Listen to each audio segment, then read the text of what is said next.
Welcome to the talk show Promising Bangladesh, sponsored by Crown Cement. And this is Sayeed anchoring this very talk show.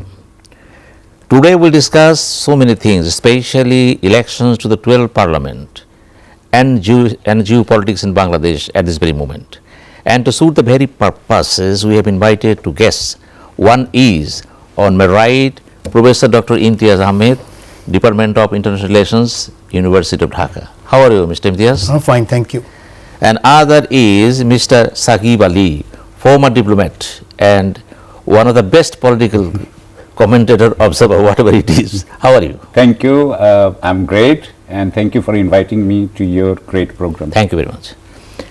Well, Dr. Imtiaz Ahmed, you know very well that at this very moment, US observer missions, for the election purpose, to assess whether they will send observer to the coming election or not. They will assess the whole things, and especially International Republican Institute and National Democratic Institute.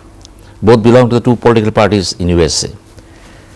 And they have started talking to all the sectors, including the press, media, and civil society, bureaucrats, political parties. And one of the basic understanding now in the air is whether there should be a dialogue between the two parties. What are your observations? Thank you. Well, first thing, in Bangladesh politics, if you look at history, nothing got resolved through dialogues. There is no earthly, evidence on that particular thing. One can talk about a little bit back in 1991, but I wouldn't say dialogue. The reason is, in Bangladesh politics, it's people who decide actually how to change and what not to change. And when millions of people come on the streets, that's how things get defined. So yes, the missions would come and go, but I don't think that will make a difference in Bangladesh politics. Thank you very much. Mr. Saquib Ali, mission will come and go, and that is the irony of the fate of the politics in Bangladesh. How do you visualize all these things? No, I visualize it a bit differently than Professor Imtiaz, who actually first taught me in 1991 when I joined Foreign Service, and he used to teach us in our departmental training. So I have learned a lot from Professor Imtiaz throughout my career, and thank you. So, but over here I will take a bit holistic view here. My thinking was that this dysfunction in Bangladesh, the political dysfunction of 52 years, this is not a unique phenomena. It is all over the third world. So it is not actually an individual issue. The issue is that why all these third world countries have these dysfunctionalities. So we know, great writers and thinkers have already said that it is because of the colonial legacy. And it is right now we have, I think the colonial hangover was that the politicians, the political leaders who came out of that, independence of colonial independence, I think they had an instinctive understanding that the political talk is all sham. Actually, what matters was the gun, and what matters is the economic power, because politics is nothing else but deciding on the economic questions. Professor Imtiaz sir had said that over here nothing worked because we do not have peaceful transfer of power in our constitution. According to our constitution, we have a person who controls every lever of the power. So what happens? This person comes to power, and this person destroys every institution there is. So there is no institution to check this person. This just happened in Donald Trump case. He tried, but he was thwarted. In Bangladesh, there is no institution which can thwart this person. And that's why what happens is ultimately we went to this, we have to make the country ungovernable, which Sheikh Hasina used to do in many times. She did twice at least. I can do that. Make the country ungovernable. Then the stakeholders, by stakeholders I mean guns. Again, I'm not. This is a colonial thing. I'm not talking about it. This is a colonial. So the gun holders come and they say, okay, new person. What I am saying is that we are in a time where we are integrated like never before in the human history. We are integrated through YouTube, through Facebook, through everything. We are actually, I think we are going through a spiritual revolution also. I think this time is coming, and I believe that Professor Imtiaz will be closer to the truth if he thinks that this time we are coming is going to be time of great turbulence. This is not going to be a normal time. This is Cold War 2.0. In this time, I think this the delegation that is here, which is a pre-election observer, whether they were going to send observers or not. I know there is called Inderfirth, who used to be Secretary, Assistant Secretary South Asia when I was in Washington. These are very wise hands. These are very wise hands. I think that this is a very important visit because they have this checklist and they check the boxes. And they check the boxes, and this is another step. This is all coordinated. It is coming to a head. Everything will converge at a given time. How converge, we will talk about that later, but this is, I think, at this point I want to end this because I think this is important, not just by itself, but it is part of a much bigger thing. It is Cold War 2.0. I say Bangladesh is the first test case. Up there, I'll leave it to proceed. Well, Dr. Imtiaz, what Mr. Saquib Ali said, do you differ or agree? No, on several points, I just need to point out, I don't think this Westminster system that is being practiced in the developing countries can work in the same way that it has worked in Europe. It has not worked even in the United States, and Saquib has pointed out. Even now, President Donald Trump doesn't believe that Joe Biden is the rightful president, and he has 17 million people behind him. And this is going to go up in the next election, one can easily see. So the very country which prides on democracy, and they have a far longer history, say 18th century onwards, even they could not make this democracy work. I think what we have failed to do so far in the developing countries, and I'm talking particular Bangladesh, is that we have not looked into the practice of democracy creatively. It's not grounded in reality, it's not grounded in our soil. Even to get nomination, there's no democracy in that. You need to have, you need to be a millionaire. None of us, Saquib, you, none of us will be elected. None of the editors who talk about democracy will be elected. None of the members in the civil society who talk about democracy will be elected. I can challenge. So why are we after that democracy? Why are we not thinking that there has to be other ways of getting, people's representation? And there are other models as well in the world.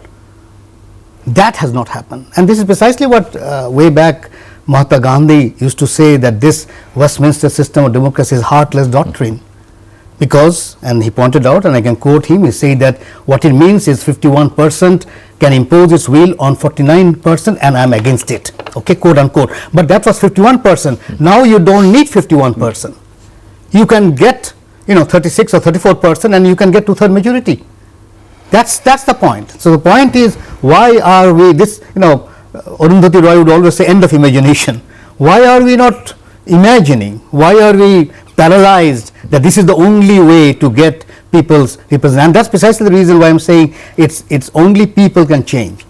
And let me give you one or two examples. One good example is, I did a survey several years back. There was a whole South Asia survey, in fact. 5 countries were involved: Pakistan, India, Bangladesh, Nepal and Sri Lanka. And I was looking into Bangladesh survey. Bulk of the South Asians said by democracy they mean food, clothing and shelter. Election came around 19%. But when it comes to Bangladesh, over 54% said food, clothing and shelter. That's what they mean by democracy. They will come to the street, and Sri Lanka is a good example. They have fair election. Nobody will say that election in Sri Lanka was rigged or anything. But then how come they had millions of people on the streets? Not only that, they literally got into president's bedroom. Why is that? That means the food, clothing and shelter was hampered in Sri Lanka because of the economic crisis. So my point here is, why are we being less imaginative? So the moment you say he must be pro this and come on, we can't have a situation that we have to copy others.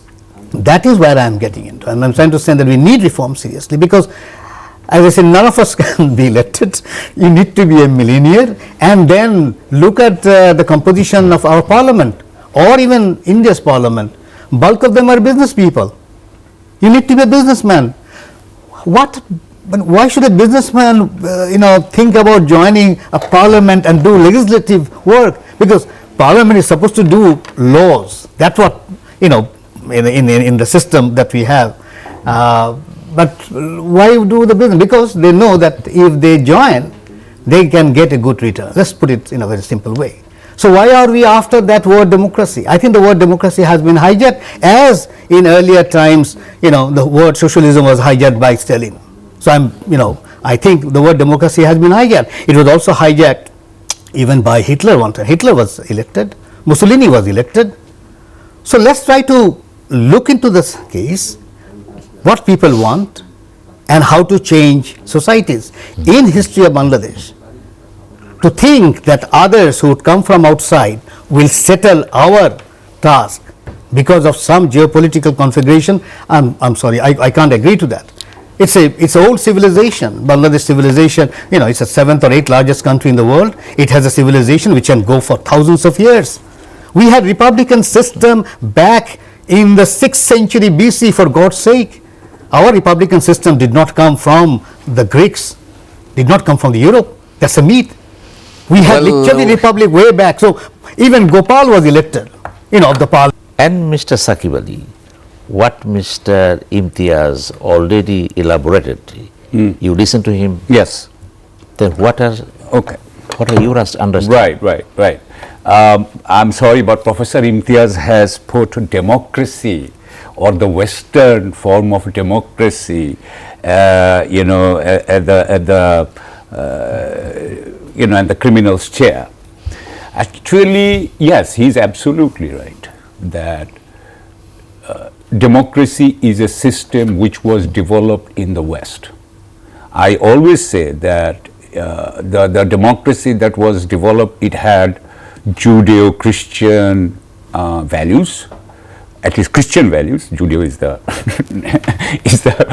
appendage they fixed, I think, after 30s, and the Greek classical thinking.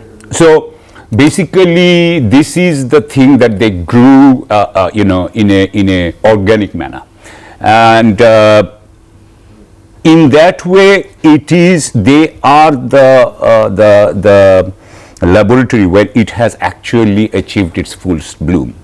Now, Churchill had said, I think, something like democracy is the worst system or something like that, but better than others. It is not. We never said democracy is, Professor Imtiaz used to teach us, democracy has a lot of flaws. It is a dynamic system. It is a system which is made by the people. The point, I think, the democracy's problem, obviously I'm going to say one or two books. Professor Imtiaz can say many books, but I remember that book, Democracy Incorporated, Sheldon Wallen. And that book, it's a very famous book actually. I mean, later on I found out it's a very famous book. I think it's the favorite book of Chris Hedges. So that, what they're saying is, what I say is, that the Constitution in America is fine, They have balance of check and balance among three branches of government. Fantastic. But what happened was that all three branches have become subservient to the capitalist interest. Now that is a Western, actually it's a kind of an Anglo-Saxon thing where they do subordinate state interest to individual economic interest, and that has its different problems. So what has happened is that we have a completely different situation, so democracy is a different. We need democracy. Thank you very much. Just one second. We need democracy. This is what we have been fighting for since the turn of the last century. It is through democracy we got Pakistan. It is because of Pakistan we got rid of the zamindari. It is because of zamindari we are the people now. It is through 1970s election we got Bangladesh. Democracy is in our blood, and we cannot, at least now. Thank you. Dr. Imtiaz, you are talking about the democracy in a broader sense. You know very well Rushu, one of the proponent of the social contract theory, and he propounded a philosophy which is general will, and he defined what is general will. He said, if the will of a single person aimed at the well-being of the people, it is general will. If the few people, general will. If it is the will of the general people aimed at the well-being of the people, it is the general will. So, taking this thing into its stock, how to define democracy at this very moment in Bangladesh perspective? My point was that we need to be creative so that we can create our own understanding of the word democracy. Because as I pointed out, the word Ganosangho was there in 6th century BC in the Mahabharata. You have Ganosangho in the Mahabharata. So my point, a Lichavi republic was 6th century BC. Gopal, the founder of Pal dynasty, was elected. So my point here is, we should look into our civilization to see how we can recover and think how we can reproduce the representation. Because what democracy, if you tell me, it's the representation of the people. How do you do that? Now, one can easily see that it's not election day. The election takes place long before election day, because who are nominated? Look at the system of nomination. There's no democracy in nomination. And as I said, you need to be quite wealthy. Look at United States. You need to be a billionaire, not even millionaire. You have to be a billionaire to get a nomination in the United States. How can you call it democracy? I don't understand. So the word has been hijacked. As I say, the word socialism was hijacked by Stalin, or some other countries also hijacked the word socialism, and here also the West has hijacked democracy. So we need to recover literally recover democracy. Keep in mind, the whole West, there's a history of colonialism and slavery. When they pride on democracy, when they say, oh, we have 400 years of democracy, and of course Britain, our former colony, and Saquib was referring time and again on the colonial system, Great Britain. When we talk about democracy of Britain, we say, oh, it's 400 years or whatever it is. Britain history, you just have to go to British Museum to see what British history is all about. It's colonialism and slavery. They got enriched with that. And it's not me who's saying, there are English writers saying that. There are X number of English writers who are saying, or British writers who are saying this. So I don't think we need to flag our understanding of democracy by looking at the West. I don't think their missions can solve our problem. We have to solve our own problems. It's our problem. The people has to solve it. Saquib can solve it, or you have to solve it. I don't think external factors, they actually complicate. Why I'm telling you they complicate? You see, the minimum condition of Westminster system of democracy, the minimum thing, the minimum condition is trust among major parties. That's the minimum condition. Now, when they come, do they build trust or they reproduce distrust? My short answer would be they reproduce distrust. Why are they doing it? I told them flatly on the face several times, because they come and visit me also. And I told them, I understand the spirit, I understand you have a good spirit, fine, but you are not helping us, because how you are building the trust? Because the major part is in Bangladesh, and Saquib knows very well, they don't trust each other. So one has to go back to the history why they don't trust each other. So you have to go back to 1971. You have to go back to genocide. You have to go back to 15th August. You have to go back to 21st August. You need to go back. You can't just throw them out and say, oh, let's build something democracy. That's not going to work. So I bet my hope, I always say, Tagore had a fantastic line. Let me say in Bangla first, Manusher proti bishwas harano pap. I shall not commit the sin of losing faith on humans. That is the factor. So it's the humans who can change. And in Bangladesh, believe it or not, when change people will want, it will happen. No force can stop it when millions of people will come on the streets and say that enough is enough, we want to change. That is what I think is important.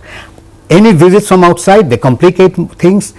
I don't know why they come and what happened. I know a little bit why they come. I'm sure Saquib also knows. They have their own interest, and they try to get their own interest out of all these visits. So I think far better would be if they would invest on trust, because that is absolutely missing. And nobody is doing that. The media doesn't invest in trust. The media also tries to reproduce this polarized politics. Our academicians do.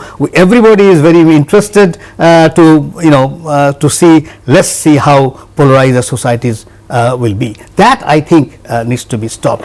And how you can do that is by reimagining democracy. I'm not trying to say, I've never said that democracy is a bad word. I said it has been hijacked. It's a good word, but keep in mind that there are other societies in the world, there are other systems, they have evolved in their own ways, and we need to evolve our own ways. That's the point that I'm trying to make. Do you find any relevance with the thinkings of Rousseau, which I quoted you? I have to see. Go back to Rousseau. I understand, Hobbes, Locke, and Rousseau, the social contract and all, but the question of slavery is missing. The question of colonialism is missing. So you get a fragmented understanding of what society is all about. I would rather read Gandhi, M.N. Roy, and Tagore to fix our problem rather than Hobbes, Locke, and Rousseau. Hobbes and Rousseau are fine, and I have no problem with Hobbes, Locke, and Rousseau reading Hobbes, Locke, and Rousseau. They're fine for Europe. But look at Europe, the whole of Europe, how they have suffered. Only 70 years. Look at, I just came back from Germany and I went to one of the second largest concentration camp, Dachau. That's the second one after Auschwitz. If you enter that, you can't even think how humans can be so cruel. And this was only, not even 70 years, not even 100 years now. Look at how the terrible mess that they have done and created. So they have their own problems. I'm sure they will solve their own problems. Let Bangladeshis solve our problem, and let South Asians solve their own problems, and let Africans solve their own problem. Leave us alone. I think that would be the idea. Leave us alone, and I think we have enough people, enough imagination to make a difference to the word democracy and take things forward. Mr. Saquib Ali, Professor Imtiaz made a very long pen picture of what the world is and what is democracy. Right. And he tried his level-based in a very concerted manner. Right. That life means past, present, and future. Sure. If you try to disconnect the past from the present, there will be catastrophe. And keeping this in mind, what is the present political landscape in Bangladesh? Are we trying to cut the past from the present? Absolutely. I agree. I mean, what Professor Imtiaz said, that 15th August, all these things cannot be taken out. I agree.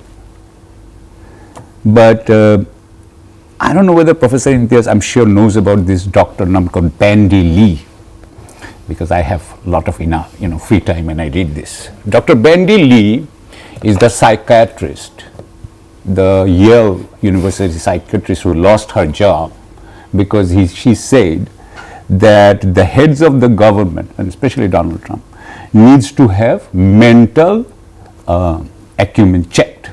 And I think she works in the jail system. And she says that they have a very developed system where they can, as a matter of fact, kind of control these violent offenders. What I'm trying to say is that our leaders, yes, we are going to, sure, the events, fine, but whether those leaders were narcissists or not, whether they were psychopaths or not, we have to check that too. I mean, bring the psychological profile also. There is the information is not, there is a restricted, so we have to bring in everything. I think that United States, I lived in United States off and on, I mean, Professor Imtiaz did, I did. Yeah, there is many things missing in United States, terrible. There are many problems in United States. We do not disagree with that. But my point is that I have lived in other countries too. I lived in China. I lived in Pakistan. I know about India very much. India is a very country dear to my heart. My great-grandfather is from, my father is from Indian side. But my point is that the people, they would not go to China, they will not go to Russia, they will not go to India, they will go to America. You said about their slavery, you said about their, all these crimes, and I agree, all these crimes they have committed, no doubt. But at present, they offer us the best opportunity for these people who are disempowered. Now, my people, I know about the people of Bangladesh. These people have no power whatsoever. I know the government servants, they think that I will put some policemen and they'll beat, and then these people will keep quiet. This is the way the Pakistanis used to think too. This is the way all kinds of authoritarians think and the totalitarians think.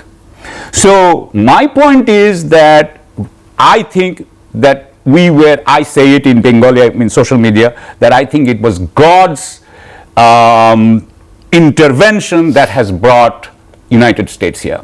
There was a Vietnamese, I think, if I'm not mistaken, not Ho Chi Minh, but I think some general said something, and I'm going to be, I'm quite frank. He said, there are two uncles. The uncles always slap you. So the uncle beside you and the uncle who lives farther from you. So, who are you going to be on the side? So the uncle who lives far away from me. So I would like to be supported by America. I like what has America done. Yes, definitely, America has its own calculations. We don't care. My thing is for the people of Bangladesh. My thing is for what was that? Equality and that three things, Shammo, and that dignity and social justice, which was not written in the constitution of Bangladesh. So my point is, yes, I have no rosy eyes about the West. I don't.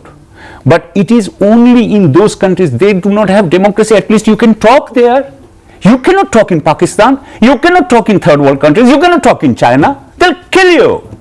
You cannot even talk in India nowadays. At least, a year back. Ask the people in Kashmir. Now you tell me who cannot talk in America?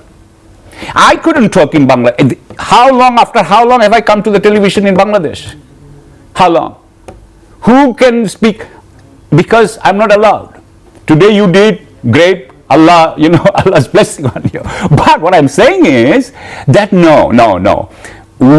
America has problems, but it offers, the Western democracy offers the best system. Thank you very much. We'll come to you again. Professor Imtiaz, you are known as one of the best scholars in the field of international relations and politics, and you wrote so many books and articles. Do you feel America can do anything in Bangladesh minus India?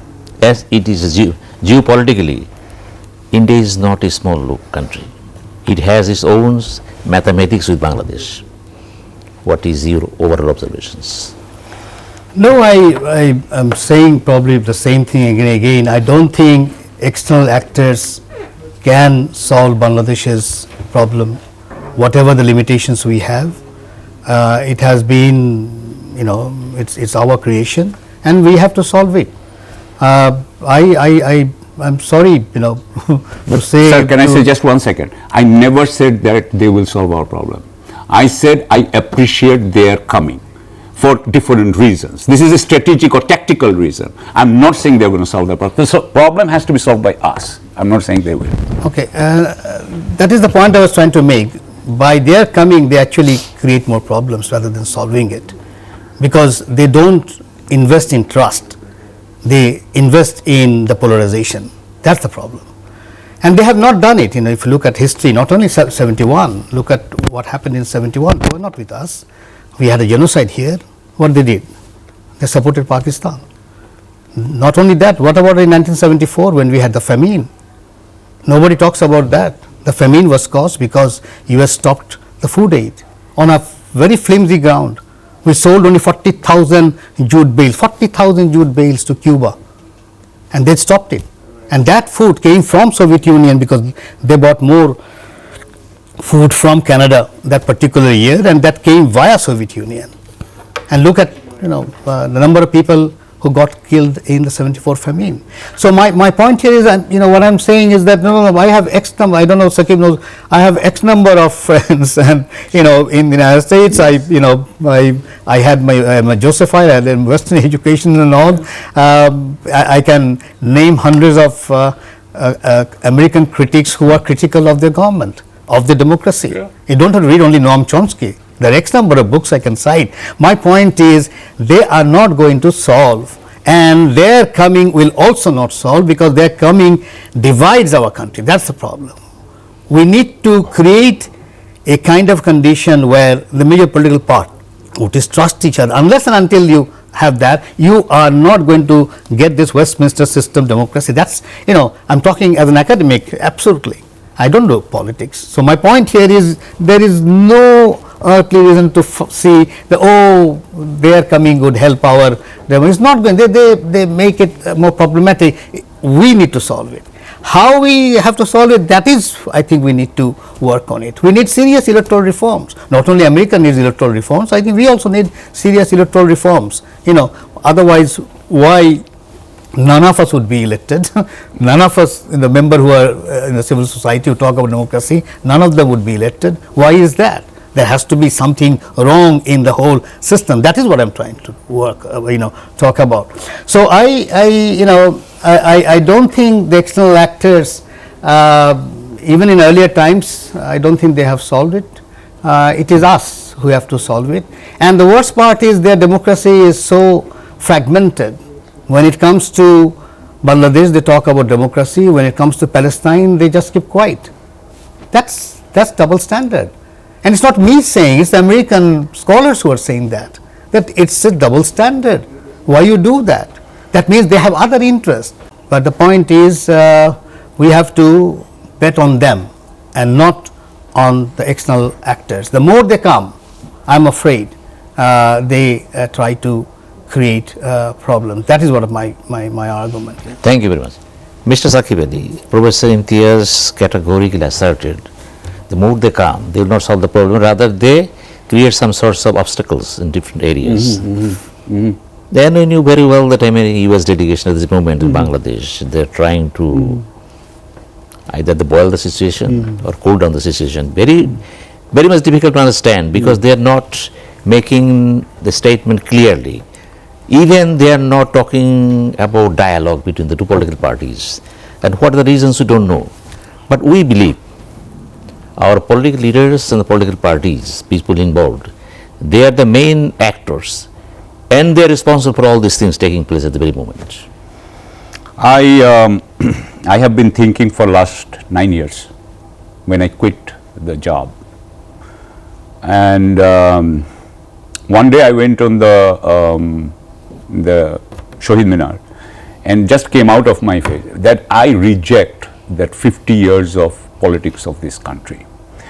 This country's politics, and Sir said that when the people come down and people this and people that.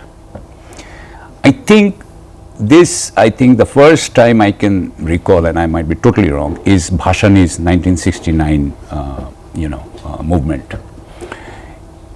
This model, I mean, few days back, the General Secretary of the ruling party said, why the people are not on the road? What kind of a model is this? What kind of model is this? Means killing these low income people, right? So like 100 or 200 low income boys will be killed, and then the Prime Minister will move. Is this the system? What I'm trying to say is that I don't know where Professor Imtiaz is living, but in my case, for 23 years I was in government service. In our country, 2 parties or 2 families are controlling it. I have to be clear here. 2 families are controlling it. You cannot remove them, he cannot remove them, I cannot remove them. I think they have been a debilitating influence on the politics of this country, and we do not even have the guts to talk about it. And my point is that in order to do that, in order to come to, I'm not saying in a personal matter in any way, I'm saying in an ideological way. I'm talking about in a political sense, in our whatever happened. Division, divided, who divided us? Who divided us? From 1972 they have been dividing us. That who is for and against, or say from 72. So division being divided, this is our thing. What I am saying, I'm sick and tired of this, Sayeed bhai.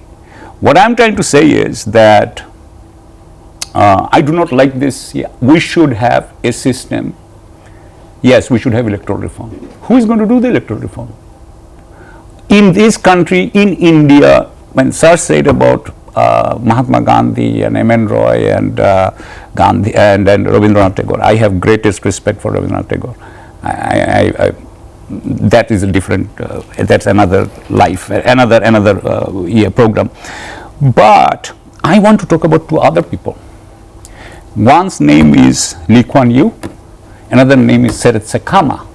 Yes, they both were founders of small countries. But they had a different, they didn't talk that much. Yeah, they didn't write 40 volumes. But think about Botswana and think about Singapore. What I'm saying is, it doesn't require rocket science. In our country, these people, when they came to power immediately after the independence, the first thing they did was they subverted the police and the judiciary. We know the blue book, the manual. Everybody knows the manual of the authoritarianism. And we all just looked at it and we took the soft way out. What I am trying to say is that it's very simple. In our country, the police and the judiciary have to be independent. We have models where you cannot say that in UK the police is corrupt. I'm sure you cannot. So we have other models. I'm not talking about America. I'm talking about other countries. We have models. I'm not saying that we have to, copy those models. I'm saying that there are examples. There are people who do it. If we just did these 2 things, our country will be totally changed. Totally changed. If this police said that we will not allow any grassroots worker of any police to violate the crime, can you believe there can be any extortion? No. So what they did, they just went and destroyed police force. Thank you very much. No, I've just finished it. So if you do that, bring discipline, the problem will be solved. Well, thank you very much. Thank you very much, Professor Imtiaz Ahmed and Mr. Saquib Ali, for your joining the talk show and made it clear to the viewers that what you are thinking about the whole thing, and what the proposal you have in mind, and how do you understand what is democracy and what is the application in Bangladesh. Well, viewers, we talked to the 2 giant speakers here, and we learned so many things from their mouths. And to summarize all these things, it is very much clear to us that Bangladesh is still fighting for democracy. Democracy is such a system which needs to be overhauled from strata to strata. But in Bangladesh, democracy means only the election day. And that is a crisis. Even inner democracy is totally absent. Even leadership is still in the poor condition. Taking all this together, what the best thing we can expect to the political leaders in Bangladesh? We don't know. Better let us wait for the final conclusion. And thank you very much.